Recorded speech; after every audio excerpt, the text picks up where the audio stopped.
안녕하세요. 이렇게 채널로 인사드리게 되다니 감개무량하네요. 반갑습니다. 저는 서울 토박이로 30대 초반 여자이고요. 저희 집의 문제아이자 철없기로 소문이 난 제 시누이 때문에 긴 사연을 들고 와봤습니다. 간단히 가족 소개부터 하자면 저는 2살 연상의 남편이랑 1년 전에 결혼을 했고요. 그런 남편에게 5살 아래의 여동생이 있습니다. 제가 아가씨라고 부르는 제 시누이 말이죠. 저희 부부가 직장생활 때문에 서울에서 자취를 해오다가 결혼하며 살림을 합친 지 이제 막 1년입니다. 서울 집값을 무시 못해서 집을 사지는 못했고 각자 살던 집의 보증금을 빼고 모아놓은 돈을 태클까지 모아서 작은 전셋집 하나를 마련했어요. 당연히 신혼부부 전세자금 대출도 받았고요. 양가 부모님들은 아무 도움을 주지 않으셨습니다.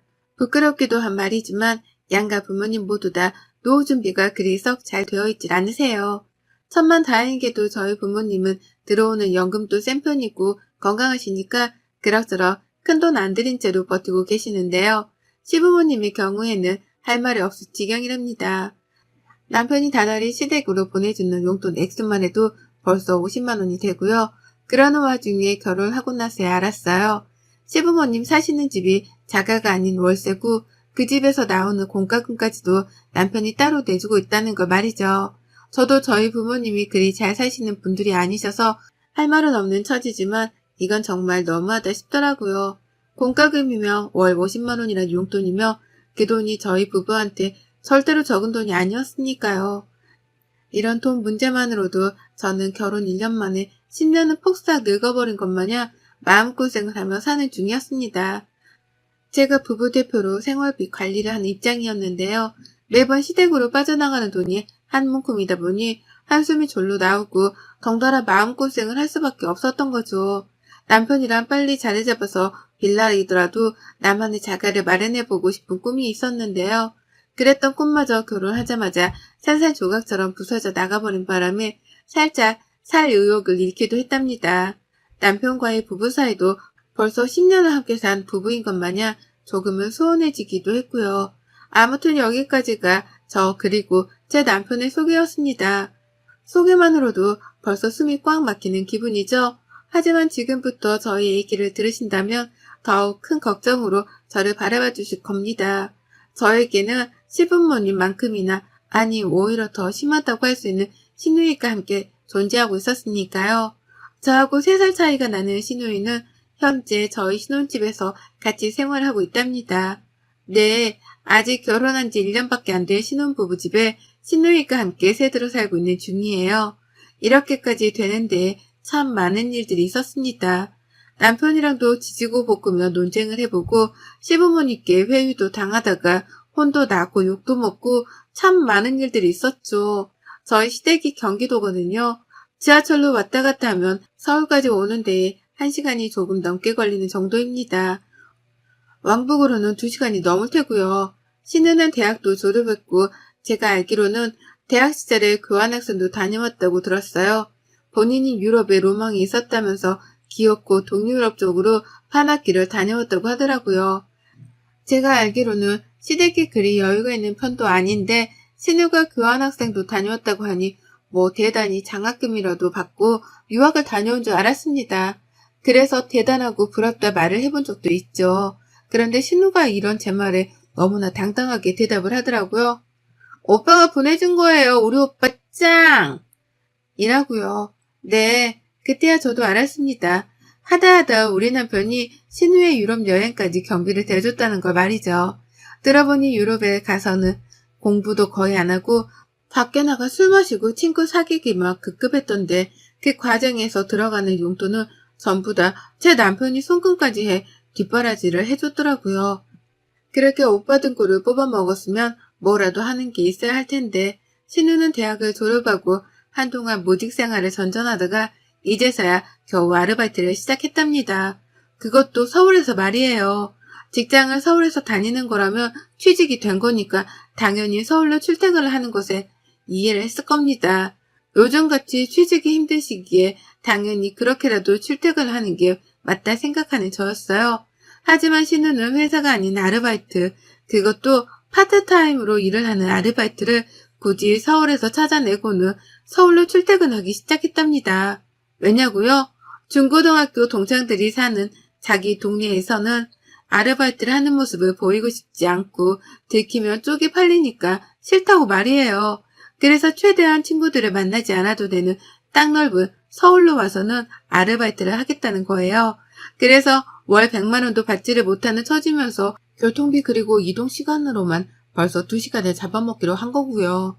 이것만으로도 제 상식선에서는 이해를 할 수 없었습니다. 취업 준비생이라면 시간이 가장 금 같을 것이고 그렇다면 더더욱 가까운 동네에서 아르바이트를 하며 취업 준비를 하는데 열을 올려야 하는 게 보통이잖아요. 그런데 우리 아가씨는 죽어도 그렇게는 못한다며 서울행을 고집하더라고요. 그러면서 퇴근 후 집으로 가기는커녕 알바하는 곳에서 사귄 친구들이랑 몰려다니며 저조차도 한 번 가본 적이 없는 서울 안내 술집이란 술집은 모조리 다녀댔습니다. 보고 있으면 저렇게 사는 게 가능한가 싶을 정도로 한심했고 그러는 와중에 저희 남편한테 한두 번씩 용돈을 달라며 손을 벌리는 모습에 화도 났어요. 그런 여동생이 귀엽다면서 지갑을 활짝 열어주는 남편의 모습에도 실망을 하기는 매 한 가지였고요. 이런 문제들이 언젠가는 터지겠다 싶었습니다. 돈을 모아야 하는 부부인데 시부모님과 시누이한테로 나가는 돈이 많은 이상 언젠가는 저하고 돈 때문에라도 크게 싸우겠구나 싶었죠. 그래도 신혼이니까 최대한 말싸움이라도 자제해보겠다며 제 승질을 눌러 살고 있었는데요. 그런 신우가 저희 집으로 들어오게 되고부터는 더 이상의 참을성이 발휘되지 못했답니다. 신혼인데 신우이랑 한 집에 살라니요. 말이 안 되는 말이었는데 신우는 귀엽고 저희 집으로 짐을 싸서 들어왔답니다. 그 이유가 뭔 줄 아세요? 집에서 서울로 알바를 위해 출퇴근을 하는 그 시간이 너무 아까워 죽겠다는 것이었어요. 저 같으면 술집 다니면서 퇴근 시간을 뒤로 미룰 바엔 차라리 집으로 향할 텐데 신우는 더 늦게까지 술을 마시지 못하고 막차를 타고 집에 가야 한다는 그 사실 자체가 너무 싫다는 겁니다. 그러면서 저를 쏙 빼놓고 시부모님 그리고 남편한테만 저희 집으로 들어가 살게 해달라고 오래전부터 고집을 부려왔다네요. 그러다가 남편이 더 이상 안 되겠다면서 저를 설득해 보겠다는 대답을 한 그 순간 신우이가 무작정 짐을 싸들고 집으로 쳐들어온 것이었고요. 저희 집에 방이 2개였어요. 하나는 당연히 부부방이고 다른 하나는 짐들을 놓는 선반 큰 걸로 벽에 붙여놓고서 그 맞은편에는 컴퓨터 책상을 들여놨습니다. 남편이 가끔 집에서도 일을 해야 할 때가 있어 그때를 대비해서 서재처럼 쓰게 해놨죠. 근데 신우가 그 방 비어있는 거나 다름없지 않냐면서 쳐들어온 거예요. 그리고는 그 방을 정말로 싹 다 비우고 자기 방으로 쓰기 시작했고요. 나이도 어린데 어디서 이렇게 남 생각도 못한 채 뻔뻔하게 굴 수 있는 건가 싶더라고요. 뻔뻔하게 내 남편에게 도움을 요청하는 모습이 시부모님과 다를 것 하나 없어 보여서 섬뜩하기도 했답니다. 하지만 그 순간에 받았던 섬뜩함은 살면서 겪은 경험들에 비하면 아무것도 아니었어요. 이제 막 신우이랑 함께 살게 된 지가 2달이 조금 넘어가는데요. 저는 그 짧은 시간 동안 혀와 입이 너덜너덜해졌을 정도로 남편과 미치도록 논쟁을 펼쳤답니다. 신우이를 내보내달라는 저의 입장과 잠깐만의 거주일 뿐이니 이해를 해달라는 남편의 입장이 팽팽하게 맞섰거든요. 저희 남편이 지동생을 평소에도 끔찍하게 아끼는 편이었습니다. 가족사랑이 워낙 특출나고 그 집안의 기둥이나 다름이 없다 보니 시댁 챙기는 것만큼은 제가 봐도 정말 으뜸이었어요. 하지만 그렇다고 해서 남편이 제게 좋은 남편인 것은 절대로 아니었습니다. 시부모님 용돈 그리고 신우이 용돈으로 나가는 돈만 하더라도 한두 푼이 아니었는데 이제는 꽁으로 신우이까지 한 집에서 재우며 먹여 살려 한다는 생각하니 뒷골이 다 땡길 지경이었어요. 그래서 보내달라고 설득하고 화를 내며 별짓을 다 해도 안 되겠다 싶던 때에 타협을 하고자 했어요. 신우이한테 최소한의 월세라도 받아내야겠다 싶었던 거죠. 하지만 남편은 한결같더라고요. 어떻게 내가 오빠가 돼서는 내 여동생한테 월세를 내라고 하냐? 그냥 잠만 얹혀서 사는 것뿐인데 라고 하면서 오히려 저를 이해하지 못했답니다. 잠만 자는 걸로 생각을 하더라고요. 집에 들어와 살면서 먼저 나서서 밥을 해준 적도 없고 그렇다고 청소를 해준 적도 없고 하다못해 세수를 하고 세면대 주변으로 튄 물기를 단 한 번도 닦아낸 적이 없는 신우였는데도 말이죠. 가정주부도 아니고 그렇다고 집에서 살림해주는 가정부도 아닌 저에게 당연하다는 듯이 세탁물을 건네주며 빨아달라고까지 말을 하던 신우였습니다. 그런데 남편은 그런 모습을 본 적이 없다는 이유만으로 자기 여동생을 남이 아닌 손님 대접도 해주라며 절 타일렀어요. 마치 제가 못되어 먹은 생각을 하며 자기 여동생을 쫓아내 궁리만 한다는 것 마냥 비아냥대면서요. 그런 취급을 받는데 정말 너무 서럽더라고요. 결혼하고 나서 가뜩이나 눈물이 많아진 저였습니다. 혼자 살 적에는 돈이며 시댁이며 그런 사소한 것들에서 오는 걱정들이 하나도 없었기 때문에 많이 즐기고 살았는데요. 결혼하고 나서부터 자잘한 것들이 주는 스트레스가 너무 크더라고요. 그런데도 남편은 처음부터 끝까지 저를 이해하지 못하는 사람에 속했기에 내 배우자가 믿을 만한 사람인가 싶은 의구심마저 들기 시작했답니다. 첫 단추가 제대로 꼬였으니 그 후에 꼬매려는 단추들이 연속해서 얽힐 수밖에요.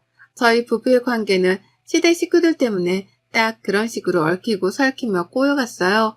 그런데도 남편은 신우가 계속 저희 집에서 지내는 걸 허락하는 입장이었고 언젠가부터는 내 집안에서 내가 외톨이가 되어갔어요. 퇴근하는 길도 재밌지가 않고 집에 있어도 신우를 보면 괜히 화가 차오르더라고요.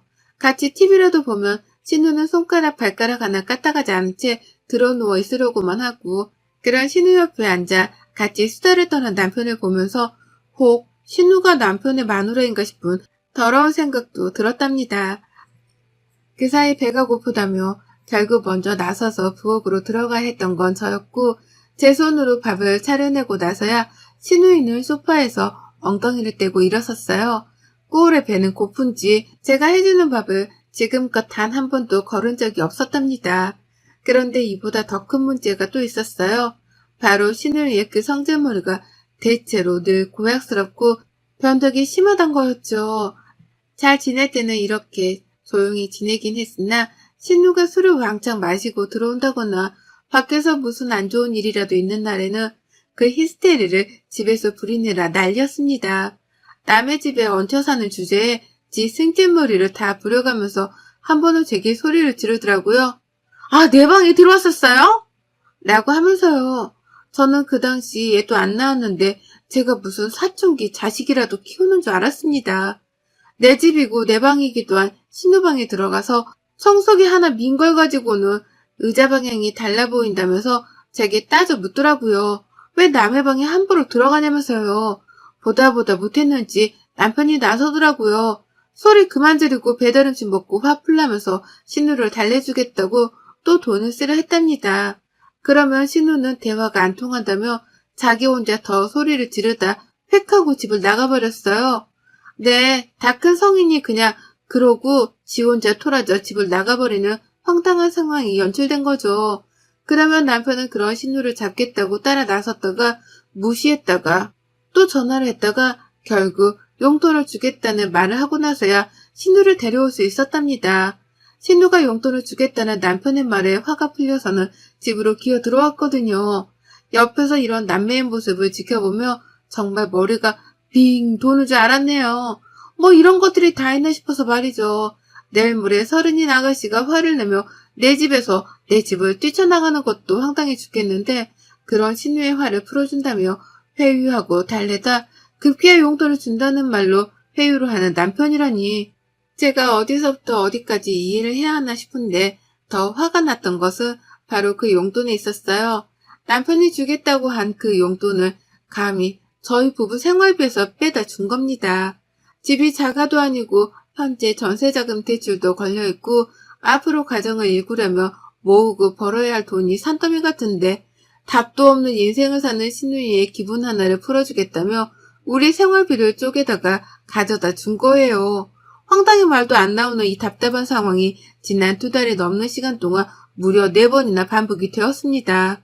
매번 신우이가 화가 난 이유는 달랐었고 대다수는 이미 신우이가 밖에서부터 기분이 나쁜 채로 집에 들어왔을 때 벌어졌어요. 밖에서 화가 나서 집안에서 엄한 사람한테 화풀이를 했던 거죠. 대체로 그 엄한 사람은 저였고요. 그리고 바로 일주일 전 신우가 또 집을 나갔어요. 애가 글쎄 그동안 남자친구를 사귀었는데 그 남자친구가 알바하는 식당에서 같이 근무를 하던 동료였나 보더라고요. 그런데 그 남자친구랑 싸우는 바람에 같이 일하는 내내 불편하고 속이 뒤집어질 것 같았다는 말을 방 안에서 소리를 지르며 하더라고요. 자기 친구한테 말이죠. 어찌나 소리를 질러대는지 저조차 눈치가 보일 지경이었어요. 그런데 그때 신우가 갑자기 방에서 문을 열고 나왔습니다.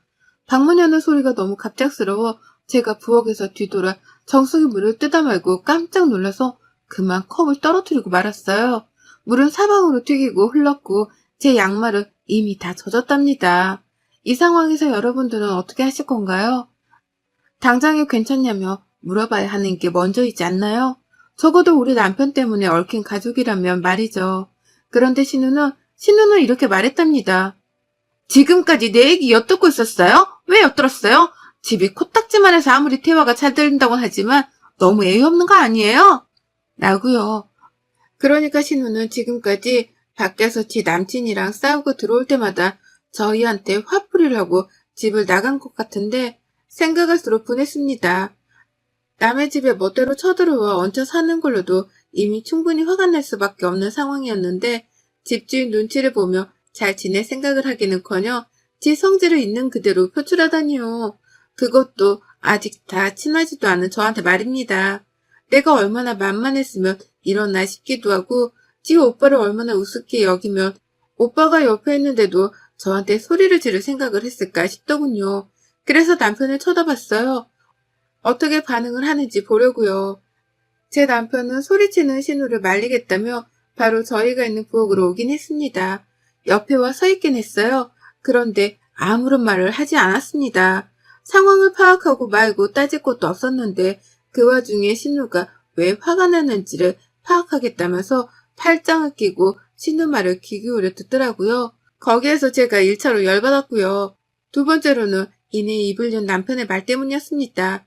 일단 화 풀고 진정하고 오빠한테 말해봐봐. 왜? 뭐가 그렇게 화가 났는데, 어? 오빠한테 말해봐. 오빠가 들어줄게. 라고 티 여동생부터 달래더라고요. 바닥이 흥건한 부엌을 치워줄 생각도 제게 괜찮냐고 한 번쯤 물어봐줄 생각도 안 한 채 말이죠. 그래서 더는 긴 말 하지 않았습니다. 그 자리에서 바로 이렇게 뱉어내고는 짐을 쌌습니다. 니들끼리 잘 살아봐. 나는 너랑 더는 이렇게 못 사니까 이혼할 거고 너는 이 집 당장 빽 가고나 하고 있는 게 좋을 거야. 진짜 뭐 같은 것들이 꼴에 핏줄이라고 챙기고 있네? 라고요. 안방에 들어가 짐가방을 싸는 동안에도 남편은 심각성을 인지하지 못한 채 방으로 따라 들어오지도 않았어요. 그 덕에 저는 방해받지 않고 바로 짐을 쌌고요. 현관까지 무거운 가방을 들고 나서는 저를 보고서야 남편이 여보, 아이 왜 이래 가족들끼리 라며 따라 나오더라고요. 하지만 저는 그런 남편은 쳐다도 보지 않을 채 뒤에서 팔짱을 끼고 서 있던 신우한테 고했습니다. 야, 너 내가 이혼해도 그냥 이렇게 집을 나가면서 이혼할 줄 알지? 딱 기다려. 이 이혼은 다 너 때문이고 내가 너한테 유죄로 소송부터 걸면서 이혼할 거니까. 어린 게 귀엽다고 봐주고 있었더니만 어디 감히 집주인한테 주제 파악을 못하고 소리 질러? 내가 네 화풀이 대상이야? 너 딱 기다려. 곧 너한테 소송 걸 테니까. 라고 말이에요. 일부러 겁 좀 먹으라면서 손가락질까지 정확히 해대가면서 신우한테 소송을 걸겠다 통보를 했어요. 그러자 신우가 그제서야 건방지게 끼고 있던 팔짱을 빼내며 제 말에 귀라도 기울이려는 척을 하더라고요. 겁을 먹었던 거죠. 하지만 이미 때는 늦었답니다. 저는 그렇게 집을 나섰고 절대로 남편이 찾아와서 싹싹 빌기 전까지는 신혼집에 들어갈 생각이 없었어요. 당장 갈 곳이 없었으나 급한 대로 아직 결혼하지 않고 사는 싱글 친구 집으로 들어갔고 지금까지 일주일 내내 얹혀 사는 중입니다. 남의 집에 들어와 얹혀 사는 게 결코 편하지 않다는 걸 누구보다 제가 잘 아는지라 친구한테는 숙박비라도 두둑하게 챙겨줬어요. 이제 이혼하는 마당에 생활비를 모으면 뭐하겠냐는 생각으로 돈은 아낌없이 지불했습니다. 퇴근하면 밥도 제가 하고 청소도 하면서요. 살만 하더라고요. 내 집이 아닌데도 불구하고 신우가 없다는 생각 그 하나만으로도 너무 날아갈 듯 기뻤어요. 남편은 생각도 안 하고 있었고 진짜로 뱉은 말에 책임이라도 져보자는 생각으로 뒤늦게야 인터넷에 검색을 해가며 소송에 대해 알아가고 있었는데요. 남편이 찾아왔어요. 제가 그 사이에 남편 전화번호도 싹 다 차단을 해버려서는 연락을 아예 안 하고 있었거든요. 저희 친정 부모님께도 그간 있었던 일들을 얘기하며 남편 연락처는 차단하라 못을 박아둔 바람에 친정하고도 연락이 안 되었을 거고요. 근데 글쎄 남편이 제 친구들까지 수소문을 해서는 용케도 제 친구한테 연락을 했더라고요. 친구는 저한테 먼저 동의를 구하고서 집을 알려줬고요. 일단 남편이 무슨 말을 하는지는 들어보고자 만났습니다. 집 앞에 왔길래 근처 카페로 가서 같이 이혼에 대해 재차 얘기를 나눠보려 했는데요. 남편이 첫 대화를 시작도 하기 전에 자리에서 일어나 제 옆으로 와 무조건 잘못했다며 제게 용서를 구했습니다. 개과천선도 이런 개과천선이 따로 없었네요. 늘 무관심하던 남편이 먼저 사과를 하다니 무슨 일이 있었구나 싶더라고요. 그래서 들어보니 제가 집을 나선 동안 난리도 아니었더라고요. 글쎄 신우가 제 입에서 나온 소송 얘기에 겁을 먹고는 그날 바로 집을 나가버렸다는 거예요. 저한테 한 번만 봐달라는 장문의 편지까지 남기고는 말이에요. 한마디로 뭣도 없는 애가 나대다가 집안에서 저한테 한 방을 먹고서는 지레 쫄아서 집으로 도망을 친 것이었죠. 사회생활을 제대로 해보지도 못한 상황에서 소송이라는 건 생각보다 크게 다가왔을 테니까요. 그 바람에 남편은 제가 집을 나간 그 순간부터 여동생이 집을 나갔으니 돌아와 달라고 불러낼 참이었는데 아무리 연락을 해봐도 연락이 닿지 않아 일주일 내내 애를 태웠다네요. 그러면서 자기 혼자 집에서 생활하며 밥때가 되어 밥을 차려 먹으라는데 제 생각이 너무 낮다고 하는 겁니다. 애먼 동생을 챙긴다고 가장 가까이 있는 저를 내쳐왔구나 싶어 죄책감도 가졌다고 하고 말이죠. 그 말을 듣는데 그냥 다 짜증이 났어요. 왜 진작부터 나를 배려해줄 생각을 못했을까 싶어 남편에게 실망했단 말도 솔직히 내뱉었고요. 그리고 또 한 가지 지금 친구 집에 얹혀 살며 지내는 이 순간이 해방감까지 들 정도로 너무 좋다는 말을 하며 결혼 생활에 대해 다시금 생각해보자 선언을 하고 먼저 자리를 일어났습니다. 당연히 남편은 자기 여동생한테 한 것처럼 이제는 저한테 매달리고 어루 달래려 하며 붙잡더라고요. 화를 풀라고 말이죠. 하지만 남편이 그러면 그럴수록 저는 더 섭섭함이 커져갔어요. 나한테도 충분히 이렇게 잘해줄 수 있었던 사람인데 그동안 우선순위가 신우여서 신우한테만 잘해줬다고 생각을 하니 가슴이 아팠던 거죠. 이럴 거면 왜 결혼까지 했나 싶기도 했고요. 그래서 전 붙잡는 남편을 재차 뿌리쳤습니다. 그리고 당분간은 이 집 나온 처지를 이어갈 것 같아요. 다시 집으로 들어가긴 해야겠죠? 내 지분도 있는 내 집이고 대출금을 생각하면 머리가 미어 터질 것 같거든요. 하지만 남편하고는 정상적인 부부 생활을 하지 않을 생각입니다. 남편이 저를 완전한 우선순위로 두고 챙기려 할 때까지 저는 신우가 했던 것처럼 똑같이 삐지고 화를 내고 소리치다 용돈 달라는 소리를 불사질러서라도 이번 참에 저의 위치를 재조정할 생각이에요. 이미 계획에 성공적인 건지 차단을 푼 남편으로부터 매일같이 집으로 돌아와 달라 음성 메시지를 남기고 전화를 한답니다. 다만 전 신우처럼 건방 떨고 무관심으로 일관하며 끝까지 튕기고 있네요. 앞으로도 쭉 이렇게 성질 부려가며 남편을 들어떠났다 해야 할까 봐요. 여러분의 생각은 댓글로 남겨주세요. 오늘도 시청해주셔서 정말 감사합니다.